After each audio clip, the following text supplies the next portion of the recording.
Ίσως ο Θεός να σου μιλά ήδη εδώ και καιρό, αλλά να μην τον ακούς, επειδή προσέχεις τη λάθος φωνή. Ξέρω πώς είναι αυτό το συναίσθημα.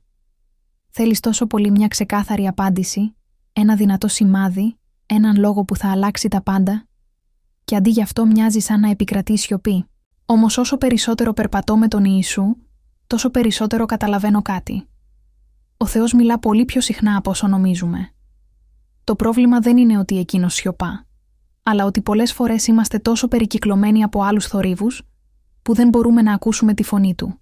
Σπάνια είναι αυτός ο δραματικός, δυνατός τρόπος που ίσως βλέπουμε στις ταινίες. Όχι βροντές από τον ουρανό, ούτε πύρινα γράμματα στον τοίχο. Τις περισσότερες φορές είναι κάτι ήσυχο, τόσο ήσυχο, που μοιάζει σχεδόν με μια απαλή σκέψη που αγγίζει την καρδιά σου. Μια σκέψη που θα μπορούσες εύκολα να προσπεράσεις, αν δεν σταματούσες για λίγο να ακούσεις. Συχνά είναι εκείνη η ανεξήγητη ειρήνη μέσα σε μια δύσκολη απόφαση. Μια ειρήνη που δεν έρχεται από εσένα, αλλά από ένα μέρος που μόνο ο Θεός μπορεί να αγγίξει. Θυμάμαι μια στιγμή που ήμουν εντελώς συντετριμμένη. Οι προσευχές μου έμοιαζαν να χτυπούν πάνω σε έναν τοίχο. Και τότε, χωρίς καν να το ψάξω, ήρθε ξαφνικά στο μυαλό μου ένα εδάφιο από τη βίβλο. Ένα εδάφιο που είχα χρόνια να διαβάσω. Τέριαζε τόσο τέλεια στην κατάστασή μου, τόσο ακριβώς, που ήταν αδύνατο να είναι τυχαίο. Εκείνη τη στιγμή κατάλαβα. Αυτή ήταν η φωνή του. Ο Θεός είχε απαντήσει μέσα από τον λόγο του. Η φωνή του Θεού ποτέ δεν θα σου πει κάτι που έρχεται σε αντίθεση με τον λόγο του. Δεν θα σε οδηγήσει στην αμαρτία, ούτε σε ψέματα ή μίσος. Είναι ο ίδιος χθες, σήμερα και στους αιώνες.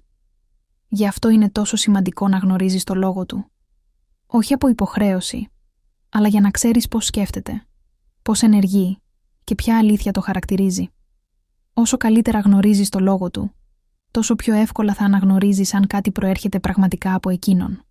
Μερικές φορές ο Θεός επιβεβαιώνει αυτό που λέει, δείχνοντάς το ξανά και ξανά. Διαβάζεις ένα συγκεκριμένο εδάφιο, ακούς την ίδια μέρα ένα κήρυγμα ακριβώς πάνω σε αυτό και αργότερα ένας φίλος αναφέρει ακριβώς την ίδια σκέψη. Αυτό δεν είναι σύμπτωση. Είναι ο τρυφερός τρόπος του Θεού να σου λέει «Πρόσεξέ το. Θέλω να το καταλάβεις». Υπάρχουν επίσης στιγμές που ο Θεός μένει σιωπηλός. Παλιά νόμιζα πως αυτό σήμαινε ότι είχα κάνει κάτι λάθος. Σήμερα ξέρω πως η σιωπή του μπορεί να είναι μια πρόσκληση. Μια πρόσκληση να τον εμπιστευτώ, ακόμα και όταν δεν έχω άμεση απάντηση. Ίσως θέλει πρώτα να κάνω ένα βήμα πίστης και μετά να μιλήσει. Το πιο σημαντικό που έμαθα είναι αυτό. Όσο περισσότερο χρόνο περνάω μαζί του, τόσο πιο εύκολα αναγνωρίζω τη φωνή του. Είναι σαν με έναν αγαπημένο άνθρωπο. Θα αναγνώριζες το γέλιο του μέσα σε ένα θορυβώδες πλήθος αμέσως, επειδή σου είναι οικείο. Έτσι είναι και με τον Θεό. Η φωνή του γίνεται οικεία όταν τον γνωρίζεις όλο και περισσότερο. Και ξέρεις κάτι, ο Θεός θέλει να ακούς τη φωνή του. Δεν είναι ένας μακρινός Θεός που κρύβεται. Είναι πατέρας που μιλά στα παιδιά του και θα βρει τρόπο να αγγίξει την καρδιά σου. Μερικές φορές μέσα στην καθημερινότητα, άλλες φορές μέσα στη σιωπή και άλλες ακριβώς τη στιγμή που δεν το περιμένεις καθόλου.